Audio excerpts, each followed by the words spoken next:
ಆದರೆ ಇತ್ತೀಚೆಗೆ ಕೆಲವಷ್ಟು ಪಟ್ಟಬದ್ಧ ಹಿತಾಸಕ್ತಿಗಳು ಕೆಲವಷ್ಟು ನನ್ನ ಬೆಳವಣಿಗೆಯನ್ನು ಸಹಿಸಲಾರದಂಥ ವ್ಯಕ್ತಿಗಳು ಇವತ್ತು ಕೆಲವಷ್ಟು ಏನು ಸಾಮಾಜಿಕ ಜಾಲತಾಣದಲ್ಲಿ ಇವತ್ತು ಅನೇಕ ವಿಚಾರಗಳ ಬಗ್ಗೆ ಚರ್ಚೆಯನ್ನು ಮಾಡುವಂಥದ್ದಾಗಿದೆ. ಯಾವುದೋ ಘಟನೆ ನಡೆದಿದ್ದು ಹೋಗದಂಥ ಘಟನೆಗಳಿಗೆ ಇವತ್ತು ಅದಕ್ಕೆ ಬೆಳಕನ್ನು ಚೆಲ್ಲುವಂಥ ಕೆಲಸ ಮಾಡ್ತಾ ಇದ್ದಾರೆ. ಅದಕ್ಕೆ ನಾನು ನಾಡಿನ ಸಮಸ್ತ ಜನತೆಗೆ ಎಲ್ಲ ಸಮುದಾಯ, ಯಾಕಂದರೆ ನಾನು ಸಮಾನತ್ವವಾದಿ, ಯಾಕಂದರೆ ಸಂವಿಧಾನದ ಡಾಕ್ಟರ್ ಬಾಬಾ ಸಾಹೇಬ್ ಅಂಬೇಡ್ಕರ್ ಅವರ ಕೊಟ್ಟಿರುವಂಥ ಪವಿತ್ರವಾದ ಆ ಸಂವಿಧಾನದ ಅಡಿಯಲ್ಲಿ ನಡೆಯುವಂಥ ಒಬ್ಬ ಭಾರತೀಯ ಜಾತ್ಯತೀತ ತಳಹಾದಿ ಮೇಲೆ, ಯಾಕಂದರೆ ತಮಗೆಲ್ಲ ಗೊತ್ತಿರೋ ಹಾಗೆ ಇದೇ ಪ್ರಮಾಣ ವಚನ ನಡೆದಂಥ ಸಂದರ್ಭದಲ್ಲಿ ಇವತ್ತು ನಾನು ಪ್ರಮಾಣ ವಚನವನ್ನು ತೆಗೆಯುವಂಥ ಸಂದರ್ಭದಲ್ಲಿ ನಾನು ಬುದ್ಧ, ಬಸವ, ಅಂಬೇಡ್ಕರ್ ಅವರ ಮೇಲೆ ಕೂಡ ಪ್ರಮಾಣ ಮಾಡಿ ನನ್ನ ಪ್ರಮಾಣ ವಚನವನ್ನು ಸ್ವೀಕಾರ ಮಾಡಿದ್ದೇನೆ. ನನಗೆ ಅರಿವಿದೆ ಇವತ್ತು ಯಾವ ರೀತಿ ನಡ್ಕೋಬೇಕು ಜನರ ಮಧ್ಯೆ, ಜನರ ಬಳಿಗಿರುವಂಥ ನಾನು ಒಬ್ಬ ವ್ಯಕ್ತಿ.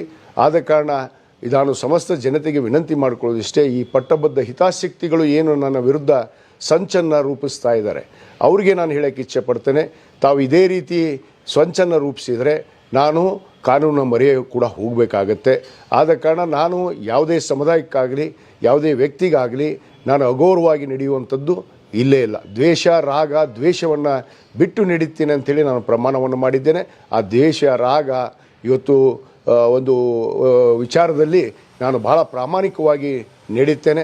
ಇಷ್ಟಾಗಿ ಕೂಡ ಇವತ್ತು ಏನಾದರೂ ನನ್ನಿಂದ ಅಚರಿತವಾಗಿ ಯಾವುದಾದ್ರೂ ಶಬ್ದ ನನ್ನ ಬಾಯಲ್ಲಿ ಬಳಕೆ ಆಗಿ ಇವತ್ತು ತಮಗೆ ನೋವನ್ನು ಉಂಟು ಮಾಡುವಂಥ ಕೆಲಸ ಆಗಿದ್ದರೆ ನಾನು ಸಮಸ್ತ ಎಲ್ಲ ಸಮುದಾಯದ ಜನತೆಗೆ ನನ್ನ ವೈಯಕ್ತಿಕವಾಗಿ ತಮಗೆಲ್ಲರಿಗೂ ನಾನು ವಿಷಾದನೆಯನ್ನು ಕೂಡ ವ್ಯಕ್ತಪಡಿಸ್ತೇನೆ.